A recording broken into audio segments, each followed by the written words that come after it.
Hey Zara, thanks so much for getting a reading with me.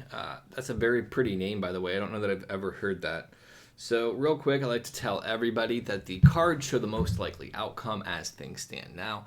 Because we have free will, all of this is potentially subject to change. Now, with that being said, we will get into your reading, and your question is you're wondering if your partner is talking to another person, they were acting strange, when you were with them and they were hiding their phone. He's been distant throughout the relationship, acted a bit guilty. You don't know. Maybe you're paranoid. So, right off the rip, the cards say yes. He is talking to another person. And one of the things that I do want to say is learn to trust your intuition more because oftentimes there's a saying just because you're paranoid doesn't mean they're not after you. So, the way that I would tie that into this is sometimes it's easy to think that we're paranoid and we might be overly concerned, but it doesn't negate the fact that there could be truth to it as well. Some of the times we have to learn to differentiate between intuition and trauma. Trauma has a different feeling than intuition, and this sounds more like an intuitive hit. And when you look at the information that's being presented and it's making you question stuff, you have to wonder about it. And the other aspect of this too is if all the pieces are starting to add up in your head, that can what's the word that I want to say? Even if they're not, it can make you feel like it. And I guess that it's already concerning because then what happens is we start to disconnect from what we need emotionally and acquiesce and give our own happiness away, and we don't have these conversations with our partners because we don't want to create turbulence, and then that's not good either. But we're going to get into the cards and I'm going to stop rambling. So, first card that came up in the yes is the Fool card upside down. Fool card upside down literally means foolishness. And this would indicate that if you're looking at all the signs, I think that it's reasonable and rational for anybody to assume that peculiar behavior, distance, and then hiding the phone is somewhat suspect. If you got nothing to hide, typically people don't hide anything. Then you move on to the Star card. Star card really is about kind of following guidance in some sense. It's also the light and the darkness. This is really saying that if, how do I want to put this?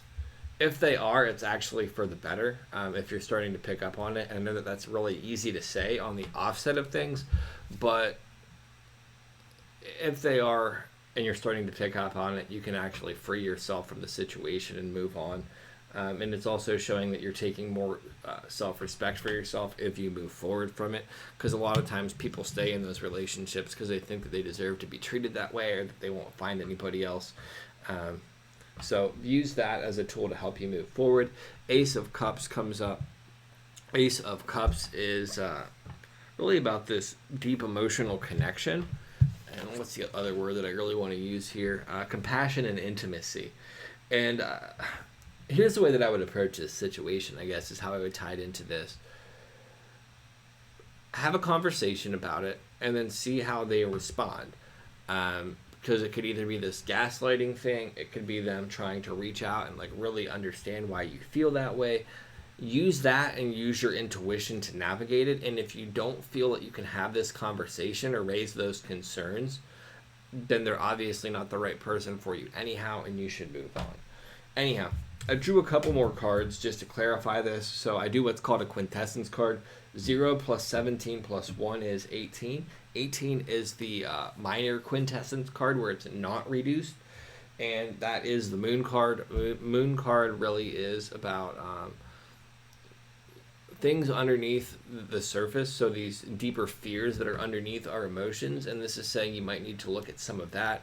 If you have abandonment issues, that could be coming up. Or if you've had people cheat on you before, that could be coming up. But a lot of times, until we've actually dealt with the foundational stuff that's underneath the surface of our emotions, we tend to find ourselves in similar partners. A lot of times people talk about attracting the same type of people. The issue is we are attracted to the same type of people. So if you've had a lot of crappy relationships and haven't resolved a lot of the internal stuff that makes those attractive to you, there's a good likelihood that there could be some issues there. Next thing that comes up, and if you reduce the moon card, 1 plus 8 is 9. The 9 is actually the hermit. So this is the person that needs to do some self-reflection. This is the person doing some self-reflection. So this is asking you to look at what's underneath your emotions, and this is saying that once you look at what's underneath your emotions, you'll have the guiding light, kind of like the star card that can help navigate you forward. But once you have that little guiding light, it allows you to look at uncomfortable situations, much like we're having this conversation now. Not the best circumstance, but it allows you to look at these situations and understand what's good for you and what isn't, and it allows you to find kind of the light in the darkness. So I hope that this was helpful for you. One last thing that I'll say about this too. 9 is usually the fruition. It's kind of the big lesson before you move on to the 10. 10 is about completion. 10 is the culmination of one aspect or one lesson, so you can begin the next journey. And then when you move on to like the numbers beyond 10, it's kind of you've gone through the journey and now you have this wisdom. So I really hope that was helpful, Zara. If it was, please leave a kind review for me on Etsy. This helps me reach new clients. And if you're interested, subscribe to my YouTube channel down below. I'm going to be doing more and more videos to help people progress and actually clear away a lot of the emotional clutter that they pick up over life so they can live healthier, happier, more productive lives and actually connect to their own gifts. Everybody's gifted. We block it out with kind of our suppressed and repressed emotions. So thank you. Have a blessed day. Peace.